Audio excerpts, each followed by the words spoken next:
el unicornio multicolor, historias mágicas llenan el rincón. Vamos volando con la imaginación, usamos las palabras como un avión. Únete ya al unicornio multicolor, donde los cuentos son un gran motor. Viajamos alto sin ningún temor y creamos mundos llenos de amor.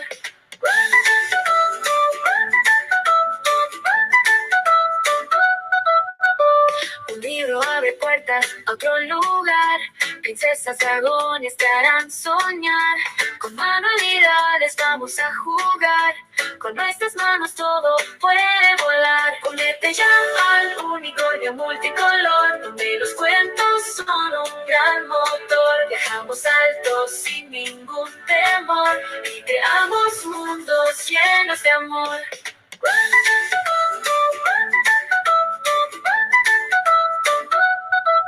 Hagamos colores con papel y cartón, corta y pega estrellas es pura diversión.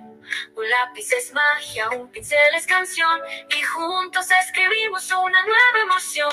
Únete ya al unicornio multicolor, donde los cuentos son un gran motor. Viajamos alto sin ningún temor y creamos mundos llenos de amor.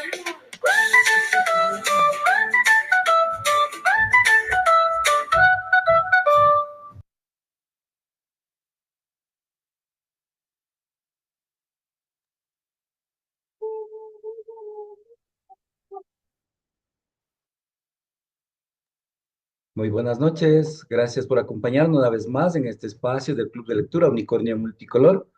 Hoy nos acompaña Cristina Erazo, especialista con más de 15 años de experiencia en educación internacional en Buenos Aires, Argentina, donde reside desde el 2005.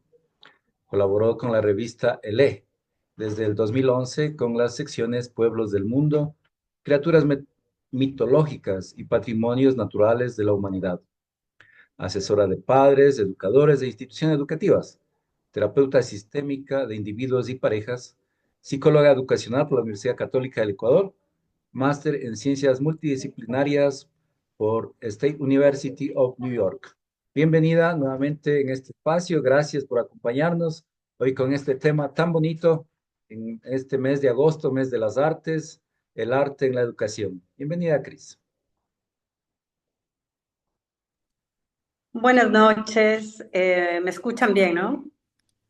Muy bien, Sí, claro y fuerte. bueno, perfecto. Bueno, un honor estar acá como siempre, me encanta colaborar con este espacio, valoro muchísimo la oportunidad, así que mil gracias. Me habían invitado con esta temática que me parece tan oportuna, tan buena de el arte y la educación.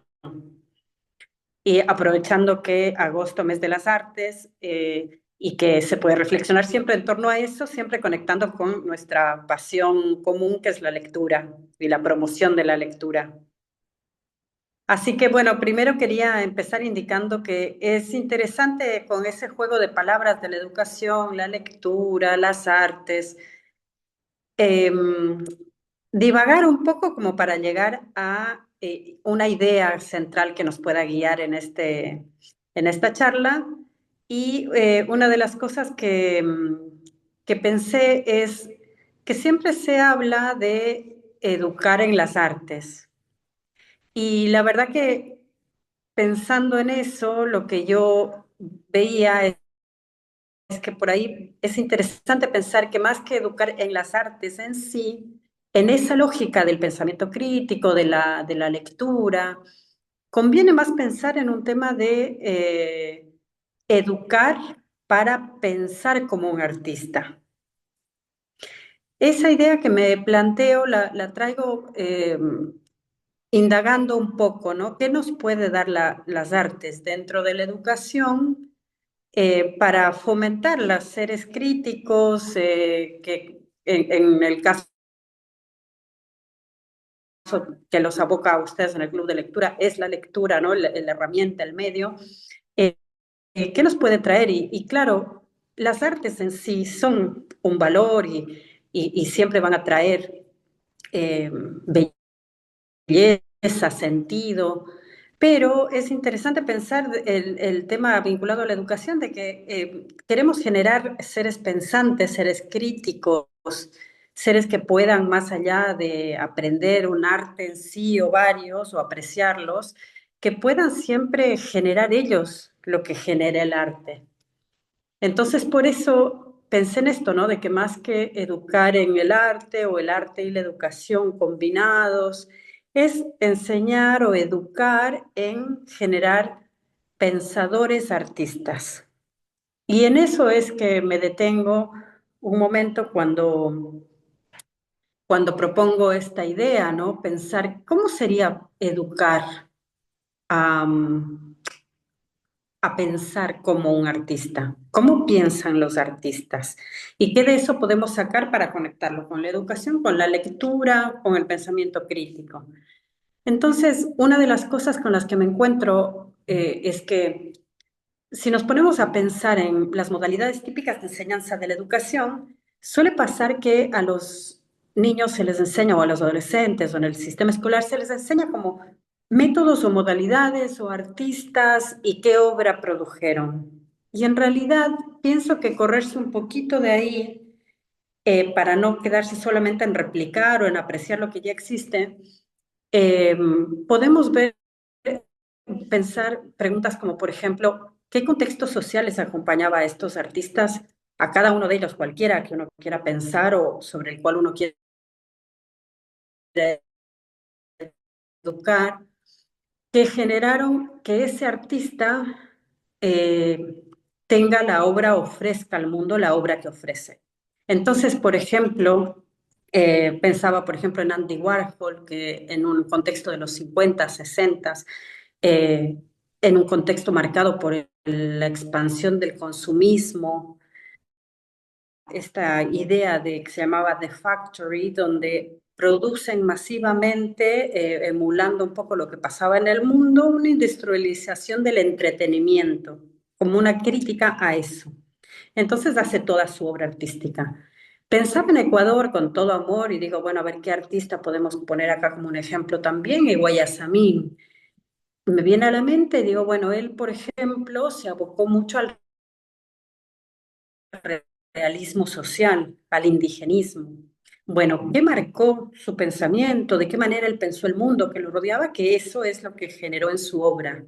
Y en esta invitación, ¿no? A hablar de educación y las artes por el mes de las artes, no quedarnos solo en la apreciación sensible o de la estética del arte, sino en educar, pensar en la posibilidad de educar para que los alumnos o las personas con las que trabajamos, niños o adultos, aprendan a pensar como artistas. Entonces, bueno, ¿qué contexto los rodea? ¿Qué quieren decir al respecto? ¿Qué quieren, sobre qué aspectos de su realidad quieren tomar postura y cómo lo podrían expresar a través de estas distintas artes? Y, y eso me parece que es lo que hicieron muchos artistas condicionados por su época, no estaban abstraídos de la realidad que les abocaba. Y esta es una realidad bastante compleja hoy, la que estamos viviendo, ¿no? Con realidades eh, que son dignas de plasmar a través de las artes para crecer y para ser críticos.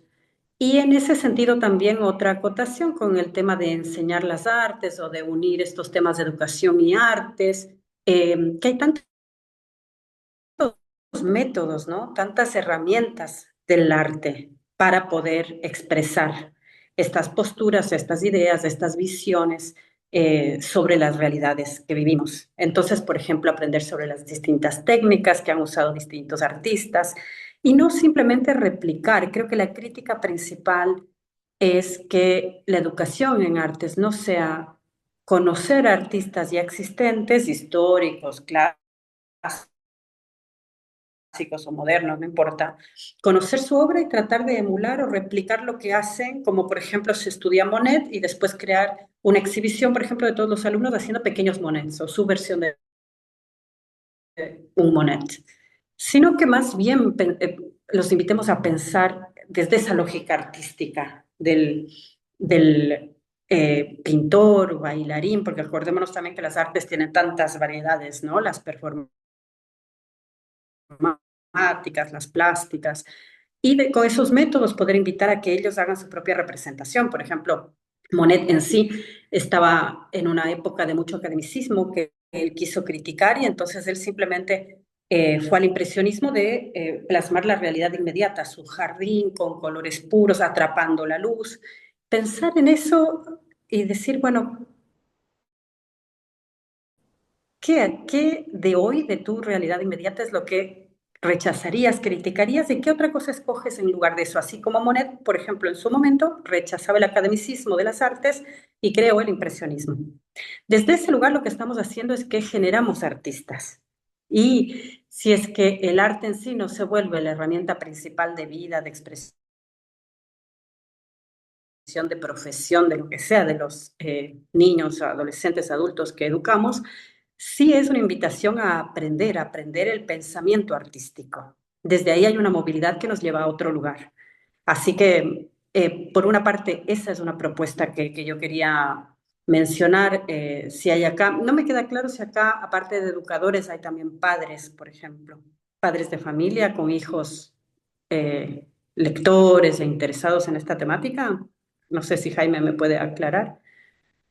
Sé que hay educadores. Bueno, hay también padres de familia, sí. Claro, entonces, bueno, ese es un papel interesante, por ejemplo, de decir, bueno, en la escuela le pueden enseñar mil cosas sobre arte, ¿no? De la música, la clase de música, la clase no sé, teatro, lo que haya. Pero nosotros como padres podemos siempre estimular a nuestro hijo al pensamiento crítico del tipo artístico, que es observar el mundo. Son varias cosas que son interesantes porque nos dan herramientas. Eh, por ejemplo, una de las cosas que suceden con el pensamiento artístico es la creatividad y la imaginación. Ay, acá hay una audiencia especial, acá bienvenido, qué lindo.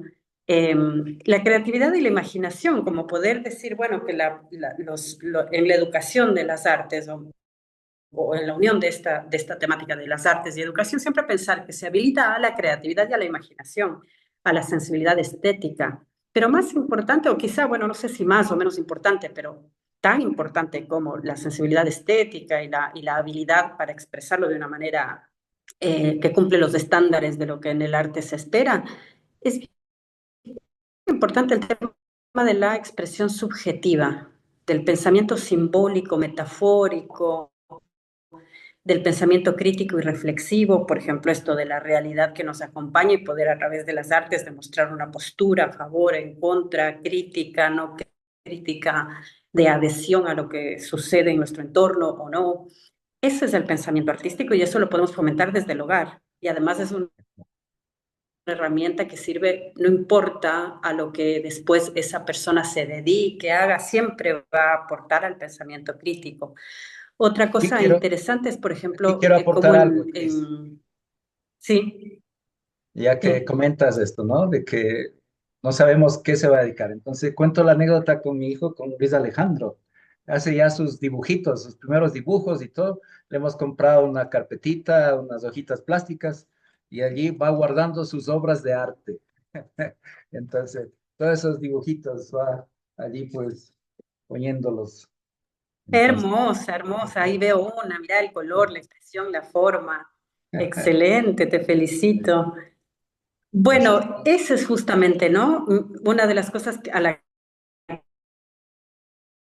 que quería ir, el tema de la indagación, la integración de saberes, de disciplinas que se plasma en la obra artística y que es muy lindo ver porque es un tema que habla de la identidad personal, de la decisión subjetiva, es decir, individual, propia, muy interna, sobre esas realidades que uno pueda plasmar en las artes. Y es importantísimo que cuando se habla de educación y arte, no sea educarlos sobre el arte que ya existe, los artistas que ya existen, no solamente eso, sino más bien enseñar este pensamiento simbólico, el pensamiento metafórico, el pensamiento crítico, reflexivo, la intuición, la indagación sobre de qué manera puedo crear algo, la integración de saberes y disciplinas, técnicas como para tener medios de expresión. Hoy por hoy, por ejemplo, una crisis importante que se da en el mundo es el tema de no poder comunicar en el sentido de o no tener interlocutores con los cuales poder intercambiar diálogos, sino que hay mucho discurso de odio, mucho rechazo a la escucha.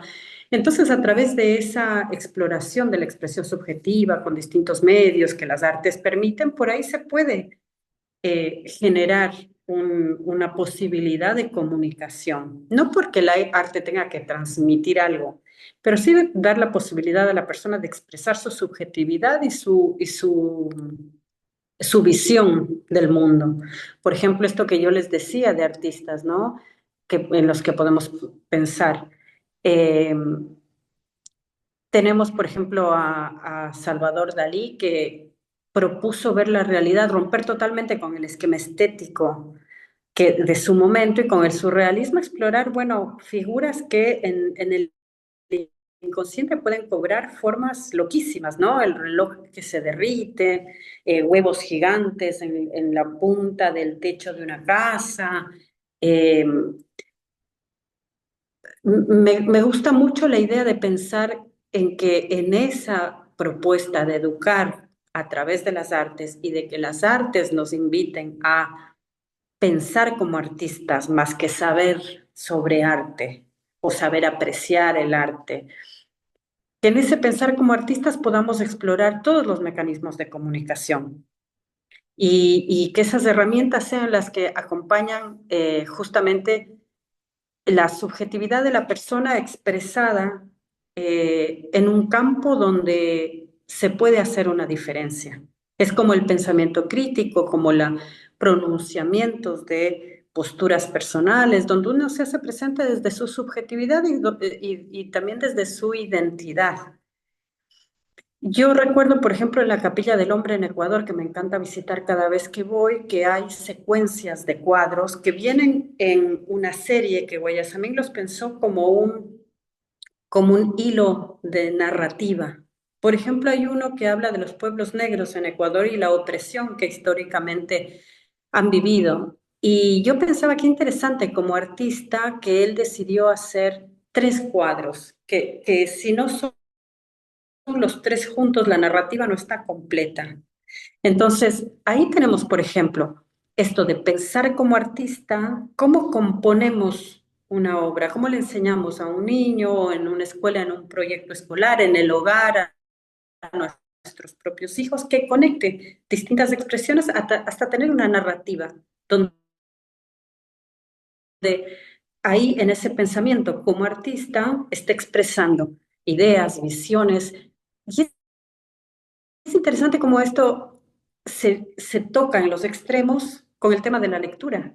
La lectura también pasa por ahí. La posibilidad de conectarse con narrativas que le permitan a los niños, a las niñas, a los adolescentes, adultos incluso, encontrar una voz, encontrar historias que nos reflejen, que nos inviten a conocer otros mundos, y ahí está el pensamiento artístico también, ¿no? Convocándonos a hacer esa conexión de distintas realidades y donde uno también está presente a través de la obra. Yo creo que esa es la clave porque si no se vuelve la conexión educación-arte en un repetir de saberes, y eso ya la escolarización tiene mucho de eso, ¿no? De hecho, parece que el reto más grande de educar en las artes es que es difícil de evaluar y la escuela está comprometida siempre con esa lógica evaluadora. Se enseña lo que se puede evaluar, pero en las artes, cuando hay ese territorio de lo ambiguo, de lo válido por ser subjetivo, yo no puedo decir que la idea o esta obra de arte de un niño o de otro es mejor, es peor, que es mucho más difícil, no es tan tan claro para una evaluación. Y yo creo que la invitación, sobre todo a padres, a educadores también, por supuesto, dentro de lo que los sistemas escolares, institucionales les permitan, pero a los padres sobre todo, poder hacer esa invitación de salirse de ese esquema evaluador, de lo que está bien, lo que está mal. Siempre hay el ejemplo, por ejemplo, interesante de cuando a algunos niños se les enseña a hacer una flor y la flor tiene que ser más o menos de tales características y más o menos de tales colores porque si no, no existe. Y ahí se pierde. Es como el principito, ¿no? Como poder crear Aquí viene un comentario y a la vez una pregunta de Patricio en el Facebook. Buenas Sí, noches. Excelente tema que aborda la expositora, pero vale preguntarse, y aquí viene la pregunta, ¿cómo educar a los pensadores artistas si el sistema escolar castra la imaginación? Una frase bastante fuerte. sí. Bueno, por una parte, yo creo que hay muchas críticas al sistema escolar, yo me sumo, he trabajado, como bien saben, en educación internacional dentro de instituciones que tienen protocolos para todo, donde es difícil poder darse libertades, pero siempre hay un espacio dentro de la interacción, en la enseñanza, siempre hay un pequeño espacio, un lugar eh, para poder dar alas a la creatividad. Eso uno siempre puede lograr. Creo que es un tema de intención que hay que llevar a cabo con esfuerzo muchas veces. Pero, por ejemplo, ¿cuáles son habilidades, no, artísticas y cuáles son ciertos aspectos que resuenan con lo que la escuela nos pide enseñar y que podemos relevar y podemos plasmar, por ejemplo, en rúbricas y que con eso un poco encajemos en lo que las instituciones nos piden, pero permitir a los educandos, ¿no? A los niños, las niñas, adolescentes, vivir el aprendizaje de ese pensar como artistas más que aprender las artes. Son, por ejemplo, habilidades como la observación, la valoración y generación de preguntas sobre objetos y poder darle una vuelta dentro de lo que la persona individualmente ve, cree, desea proyectar y crear, la interpretación, la argumentación y crítica, porque uno argumenta incluso con una obra de danza, de teatro, uno puede generar un argumento. No será un argumento como en un debate hablado, pero se puede.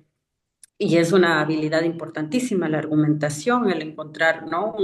Un elemento sobre el cual uno quiere hacer énfasis y que pueda usar ejemplos y modalidades para reforzar que ese argumento, que esa idea es correcta o no, o que es una mala idea, es una situación rechazable, por ejemplo, y uno poder argumentar sobre eso con una obra de teatro, por ejemplo. La crítica, como les decía, el análisis, ¿no? La deconstrucción, eso en toda materia es importante en lo escolar, el poder deconstruir en los distintos elementos y poder ver las partes y decir, a ver, esto cómo está formado, de qué se trata. Esa deconstrucción es el análisis, que después nos lleva a la síntesis. Por ejemplo, análisis y síntesis, palabras meramente escolares, creo que pocas veces las usamos por fuera de la institución escolar, ¿no?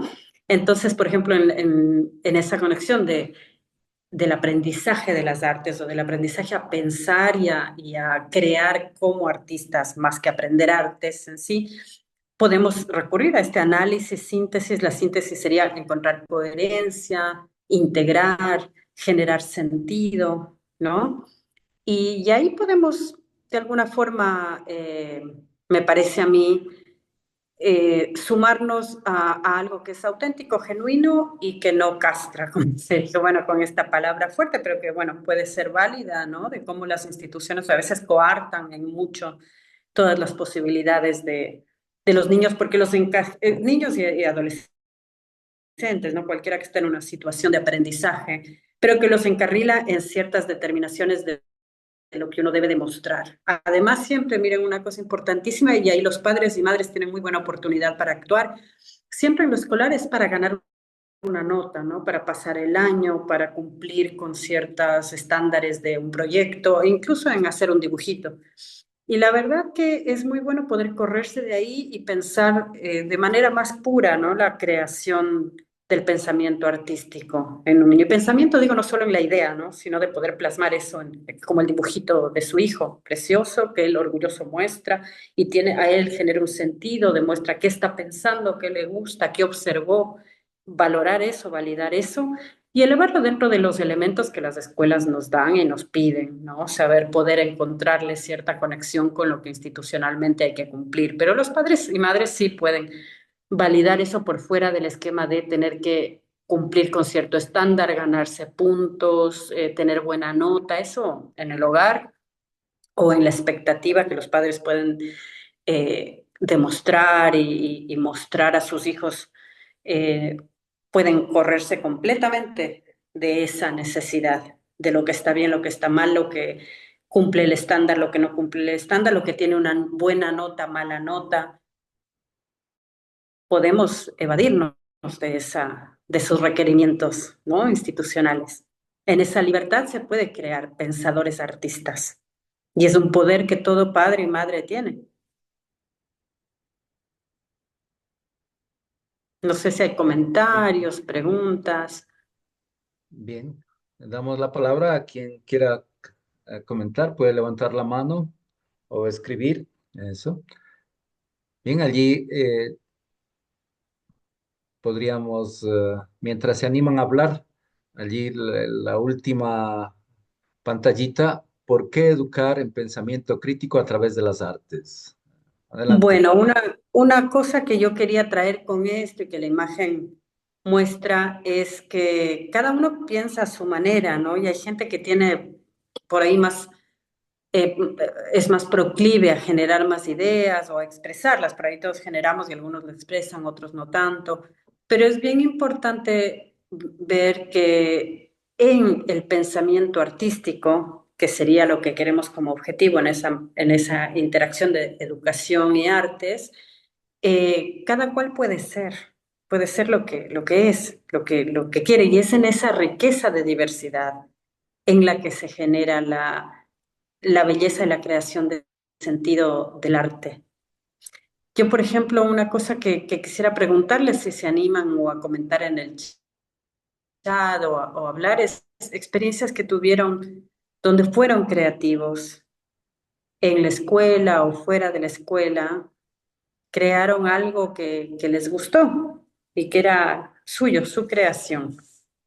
¿Alguien acá ha tenido experiencia así de, o en la escuela o fuera de la escuela, de decir, bueno, yo creé esto y yo tengo una anécdota mía, sino, pero intentemos ver si alguien de la audiencia Eh, lo puede comentar. yo quisiera, Ah, sí, buenas noches, ¿no?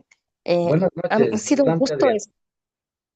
escucharle y quisiera pues decir que en todo lo que usted dice tiene mucha razón. Solo quería defender un poquito a los docentes en el aspecto que podemos quitar un poco la creatividad. O sea, al principio solo corregimos, ¿no? Solo corregimos en lo que es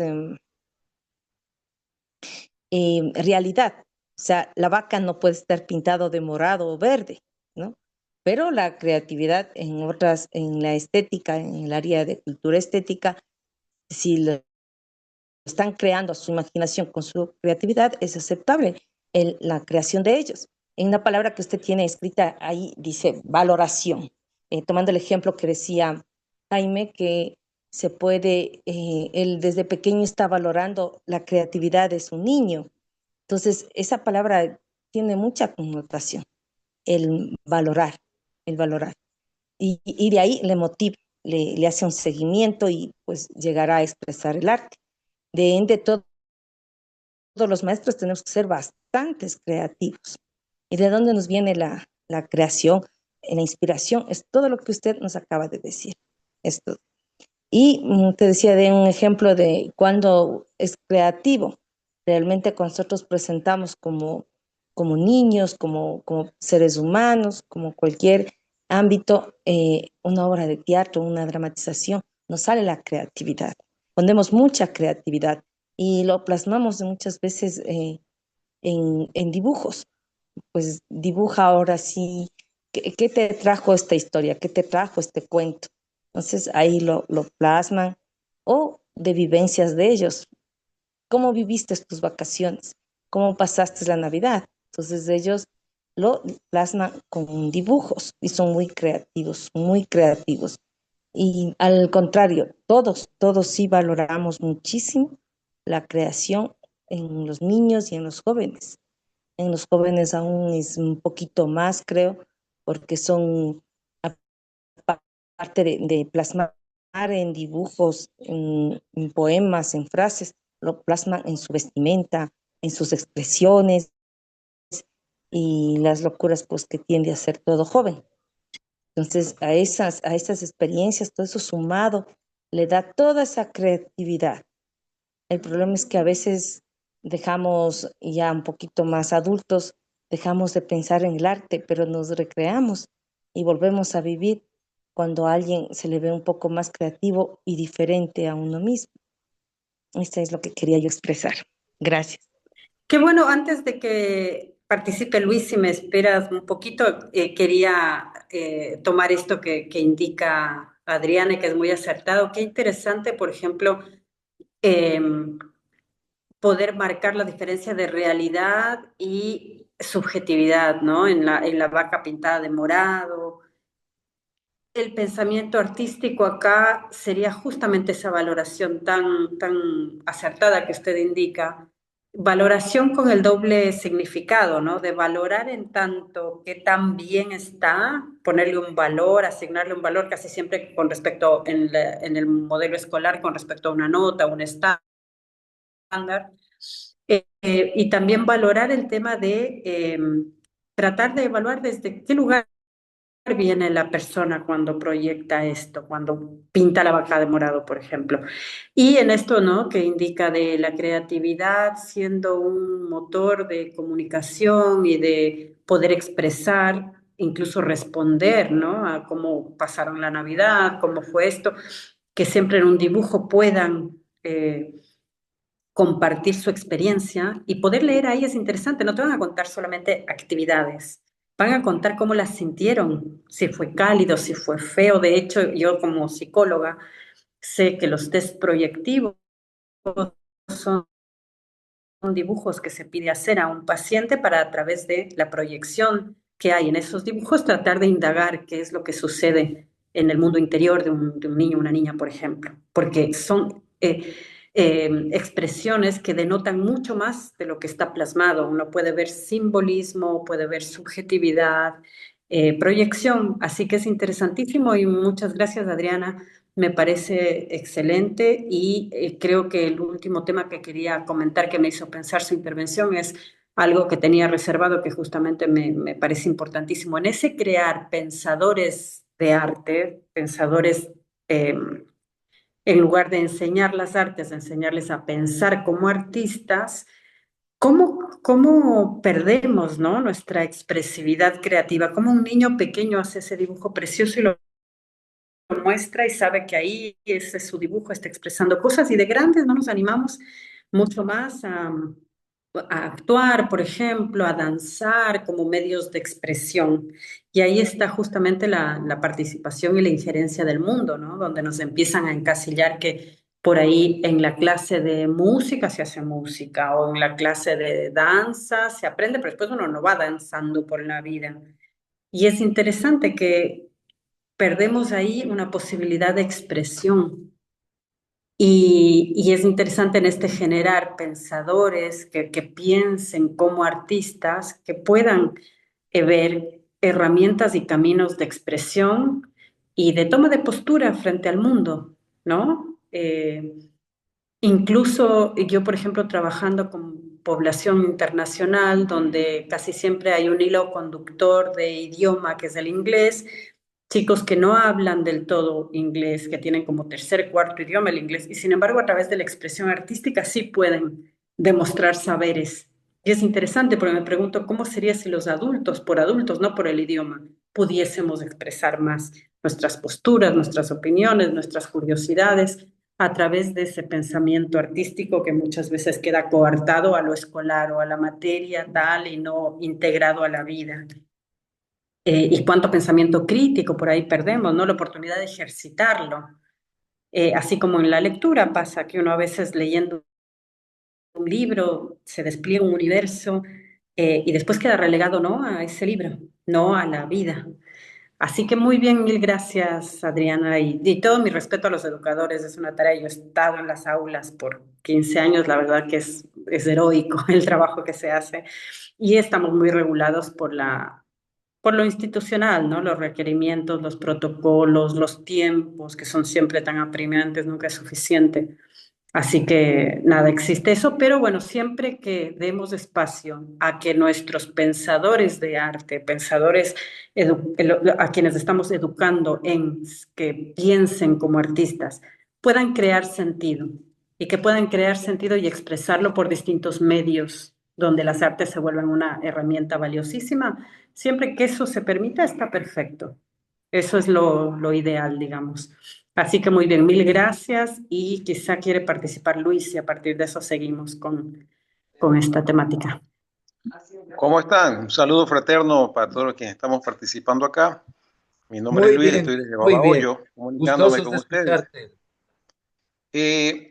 Tengo una gran inquietud porque me toca muy dentro el tema, en el sentido de que yo desde el colegio, estando en tercer, cuarto curso, tenía la inquietud por escribir. Y un amigo mío del colegio, él se llama Diego Camacho, también escribía. Y nos atrevimos incluso a hacer una exposición de poemas inéditos en el colegio. Pero hoy en día tenemos 59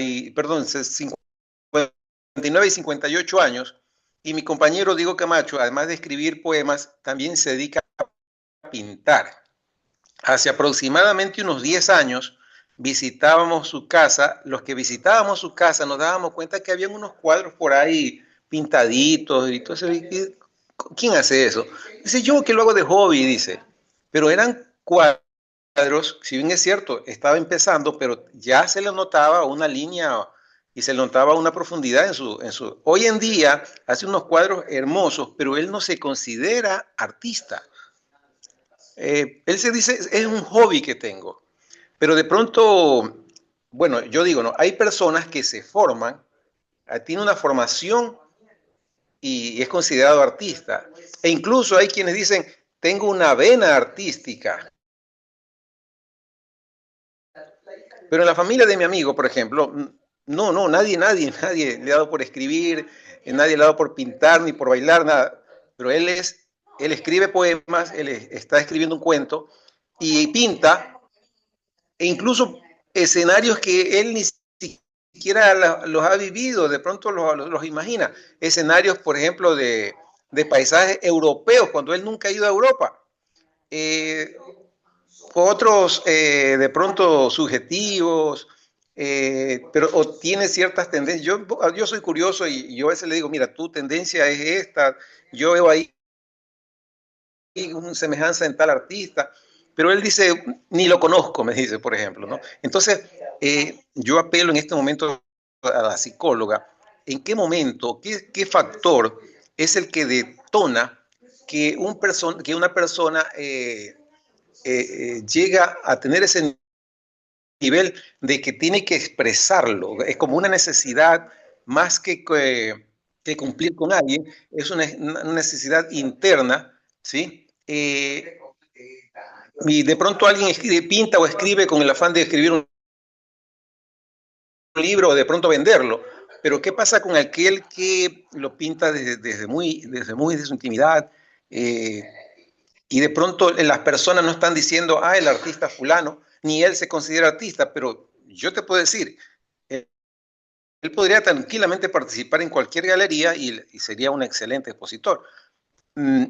Más depende de la persona que desarrolla estas capacidades o el entorno que lo reconoce. Claro, sí, esa es la clave, Luis. Gracias. De hecho, cuando empezaste perdón que tuteo, me he acostumbrado a la modalidad argentina que todo el Ningún mundo problema. se dice de vos. Es que ese es mi nombre, yo me llamo Luis. Luis, bueno, Luis, cuando empezaste dijiste, a los dos nos gustaba escribir y después hablaste toda la historia de este amigo y no la tuya. ¿En qué quedó lo tuyo? Y esta pregunta la hago para que te respondas a ti mismo, digamos, internamente, ¿no? Que también escribías poemas y también tenías esa sensibilidad y ese deseo. Yo creo que la pregunta final que hiciste es la clave. Acá hay dos temas. Uno, el tema a nivel individual, psicológico, ya que yo como psicóloga puedo responder un poco esa parte, pero toda temática humana pasa también por lo social. Y lo sociológico acá es la valoración del rol del artista. Nuestras sociedades son sociedades que no siempre valoran. De hecho, pasa lo mismo con los docentes, que no necesariamente hay una valoración mayor que debería existir sobre la tarea docente. que en otros países sí. Por ejemplo, se sabe que en Finlandia, parte de lo que hace que la educación finlandesa sea una de las mejores del mundo, la investigación demuestra que es que la valoración social de los docentes es la mayor. O sea, no hay profesión más noble y más valorada socialmente allá que la de ser docente. Entonces pasa esto también con el arte, ¿no? Que nos enseñan que, bueno, es algo encasillado dentro de ciertas, no sé, en el colegio las materias de música, de esto, pero no tienen mayor resonancia después en la vida. Y de hecho, muchos padres, ¿no? Si el hijo les dice, bueno, yo me voy a hacer poeta, por ejemplo, en este caso, ¿no? Con la poesía, bueno, pero ¿quién te va a mantener? ¿De qué vas a vivir? Esa sería una respuesta como un lugar común al que muchos podríamos referirnos, decir, bueno, sí, sí, mis papás por ahí me hubiesen dicho algo así. Entonces es interesante ver que hay un contexto social que impulsa o no que uno pueda explorar y expandir y entregarse a ese deseo de creatividad, ¿no? Hay ciertos espacios que puedan habilitarlo a uno, otros no, no tanto.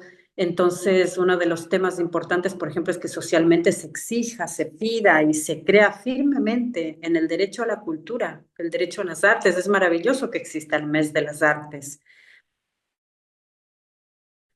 porque es muy necesario hacer visible esa necesidad social de que existan las artes, exista la cultura, porque si no una sociedad se queda despojada, dedicada solamente a la producción, que una producción que ni siquiera genera una población rica, donde hay equidad económica, social. Es la cultura, es la creatividad lo que da identidad a los pueblos, ¿no? Entonces es bien importante esa dualidad de lo personal, lo intrínseco, la motivación interna, pero también eso contextualizado con sociedades que por ahí impulsan o no que eso tenga lugar después y que con qué magnitud, ¿no? Por ejemplo, yo viviendo acá en Argentina casi 20 años, una de las cosas que más me atrae de esta sociedad y que siempre no me deja de sorprender es cómo la gran mayoría de gente tiene en su vida y no como hobby una tarea artística a la que se dedica y encima uno ve y dice en qué momento lo hacen, porque no sé, hay una persona que es cirujano de mano, especialista, pero en la cosa más difícil de ese tipo de cirugía y los miércoles toca en una banda de jazz desde hace 30 años y viajó a presentarse en Suecia. Es como que uno dice, a ver, lo uno o lo otro, no te alcanza para todo. Y acá sí, pero ¿por qué? Porque hay clubs de barrio desde donde muy chicos los niños pueden pedir prestados instrumentos musicales. Es tener acceso, es como alguna vez tuvimos una charla sobre el tema de la promoción de la lectura y uno de los temas principales es tener acceso a libros. No puede generarse una sociedad lectora si los niños no tienen acceso a libros. Entonces, en esto es igual, ¿no? Acá hay muchas clases, hay para el que puede pagar, para el que no puede pagar, hay gratuito en centros culturales, en centros barriales, y eso es importante generar, porque además yo me doy cuenta, genera una red social, y es en esa red social donde hay interlocutores para lo que uno genera como artista. Y si no, nada, uno solo en la casa tocando la flauta, y no va a ser más que un hobby, ¿no? Así que es interesante, están los dos factores, el interno, psicológico, individual, pero yo creo que pesa mucho el contexto social, ¿no? El factor sociológico acá y que para eso todos podemos hacer algo, que es valorar las artes y la cultura y saber que su valor intrínseco no tiene que generar ni dinero, ni tiene que estar con exclusividad dedicado para cierta población que puede pagar por el acceso al arte. No, el arte y la cultura tiene que ser un bien que genera tejido social y a partir del cual podemos todos conectarnos como grupo humano. Sí, mira, esto me lleva a otra interrogante. Disculpa que insista con las preguntas, pero bueno, soy bastante preguntor por naturaleza. Ahora, viendo el otro lado, ¿no? Veamos la otra parte. ¿Qué pasa con aquel ser humano que no le despierta ninguna capacidad de pronto una falta de sensibilidad, no sé, pero y también incluso no le llama la atención esto ni de cantar, ni de escribir, ni de pintar, y ni le importa si que el otro también pinta bonito, ¿no? no, le es indiferente, podríamos decir. ¿Qué pasa con esa otra parte del ser humano que es como el antítesis del artista? Qué buena pregunta, la verdad. Creo que por una parte también hay cierta educación tácita o implícita de nosotros como espectadores. Es bien interesante, pero justamente volviendo a esto de distintas sociedades y lo que se fomenta, es bien interesante ver cómo en qué momento nos educan a nosotros para ser buenos espectadores. Sin que bueno quiera decir que hay un tipo de espectador, ¿no? Pero que uno pueda acercarse a lo que observa y a lo que disfruta tratando de esto, ¿no? Crear sentido, hacer un análisis, apreciar con sensibilidad la belleza. No sé si hay mucha educación al respecto, ni en los hogares ni en las escuelas. Entonces creo que ahí tenemos una tarea clave que nos habilita además como seres humanos, ¿no? Al final la experiencia humana es ser más y vivir más, no dentro de una cosa de superioridad o de tratar de estar como arriba de, sino de poder vivir todo nuestro potencial. Y desde ese lugar sostengo fehacientemente el tema de crear personas que pueden pensar como artistas, bueno, ahí justamente poder también generar espectadores, espectadores cultos, ¿no? Que saben cómo ser espectadores de las distintas artes, ¿no? Y poder valorar eso porque eso también hace a la experiencia humana, nos habilita en nuestra sensibilidad, en nuestra creatividad, el pensamiento crítico, todo lo que queremos y que fíjense es interesante, pero son las mismas habilidades, los mismos intereses de la lectura. O sea que tiene un valor intelectual, tiene un valor para el pensamiento, para la inteligencia, que están tan valorados socialmente. Se puede uno agarrar de ahí y sostener desde ahí el interés, el empuje a proyectos donde se pueda generar educación para espectadores, espectadores críticos, espectadores sensibles. Yo, por ejemplo, asesoro proyectos educativos y es interesante porque eso se puede incluir dentro de las materias que existen. No hay que generar una cosa extra. Es un eje transversal. Como espectador, ¿cómo voy a posicionarme frente a una lectura, un texto, un debate o una teoría? Y ahí se educa, pero tiene que ser intencional. Muchas gracias. Gracias, Luis, gracias. ¿Alguien más que quiera No sé cómo compartir? estamos de tiempo. Estamos ya en los minutos finales. Ahí Fuerza, veo unos comentarios, quizá sí, ahí dice fuerza, fe, valor y verdad para la humanidad. Es Luis que acaba de hablar y nos manda también un mensajito. Bueno, de mi parte, muchísimas gracias. Sí, esto de la valoración del otro, ¿no? Qué interesante esto que dice acá, de tan importante la valoración del otro y el valor propio, dice arriba también comentario de Alexandra. Sí, ¿no? Es justamente el tema de posicionarnos en un lugar donde lo que proyectamos, lo que generamos, lo que creamos, tiene un valor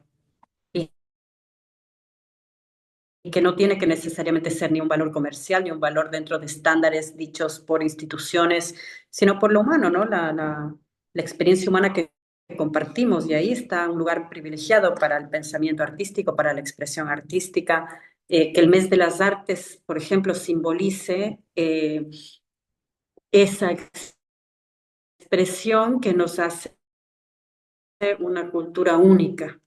Va a ser si, por ejemplo, yo replicara esto del mes de las artes, ¿no? Por ejemplo, Chicago, Tokio, París, Buenos Aires, Quito. Sería tan distinto en cada país, ¿no? La expresión, aunque las artes fuesen las mismas, las artes performáticas, las plásticas, pero lo que se vería ahí, si uno pudiese hacer el viaje y recorrer, sería distinto. ¿Por qué? Porque hay ese elemento de la subjetividad, de lo único e imprescindible de cada persona y su expresión. Y esa es la riqueza. Ese es justamente el valor, la riqueza y la autodeterminación que permite la expresividad a través de las artes. Así que para cerrar lo que diría es, bueno, en esta invitación que valoro tanto, ¿no? De hablar de la educación y las artes en el contexto del mes de las artes, saber que la educación en las artes pasa por todas partes, pasa hasta por ir por la calle y poder apreciar colores, poder apreciar la luz, poder apreciar el clima. En todo hay ejercitación de la sensibilidad, la expresión, la toma de postura, la expresión de opiniones, y que después de eso simplemente son canales. Las distintas artes y las técnicas artísticas son canales para plasmar eso en una obra, en un objeto, en una danza, en una música, pero hasta en los ruidos de la ciudad, el paisaje sonoro que nos acompaña en una ciudad, aunque sea feo, sea el ruido del tránsito, es igual algo para observar, analizar, después sintetizar y crear sentido, tomar posturas, decir quiero esto, no quiero esto, tenemos que vivir así. Hace poco, por ejemplo, estuve en una charla que tiene que ver con el tema del bienestar, ¿no? Como psicóloga, y decían qué interesante porque nos venden mucho la idea del bienestar desde tomar el té verde, hacer ejercicio, yoga, pero eso es muy individual. ¿Qué tal el bienestar cuando se habla de ciudades caminables, ciudades seguras, una sociedad en la que podemos tener el tejido social que nos permita hablar con el vecino, eh, y no solamente lo individual, que además es muy clasista, porque después termina accediendo solamente el que tiene cierto nivel de comodidad, que puede dedicarse a hacer yoga a las 7:30 de la mañana en lugar de ir a trabajar y tanta otra cosa, ¿no? Eh, entonces ahí está justamente esa ejercitación de la creatividad, el análisis, la síntesis, la subjetividad, la opinión, la toma de postura, la reflexión sobre el contexto y después los medios de expresión que serían las artes, pero ahí estaríamos pensando como artistas, pensando el mundo y creando sentidos, que es lo más importante. Excelente, excelente, excelente. Gracias por compartirnos todas estas ideas, pensamientos, emociones, que el arte, la cultura es lo que nos hace humanos. Así que a cultivar nuestra humanidad. Entonces allí se lo reflejo, las luces, los ritmos urbanos se identifican con el rock y también bien. Así que vamos a poner la publicidad Sí, sí, final. más que nunca es importantísimo recobrar, reconectarnos con nuestra humanidad. Sí, vamos a poner la publicidad final. Más No que se vayan nunca, para ¿no? luego Perdón despedir. que sí, sí, sí. Perdón, más que nunca decía, como está el mundo hoy, ¿no? Globalmente y dentro de nuestros territorios específicos, más que nunca importante conectarnos con nuestra humanidad. Desde ahí vamos a poder ver la hermandad, la paz, el encuentro y no lo contrario, ¿no? Que nos desune y nos deshumaniza. Muy bien, gracias, Cris. Bueno, no se vayan, no se desconecten.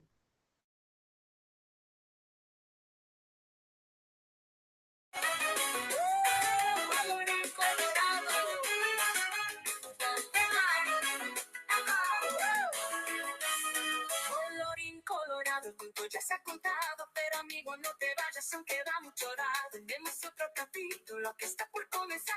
La próxima vez verás lo que va a pasar. Eras una vez en un reino encantado, un montón de aventuras por haber encontrado. Espera con ganas el próximo día, hay más historias llenas de alegría. Colorín colorado, no ha terminado, la próxima clase te veo emocionado. Ven con una sonrisa y ojos bien despiertos, mientras tanto sueña con mundos cubiertos.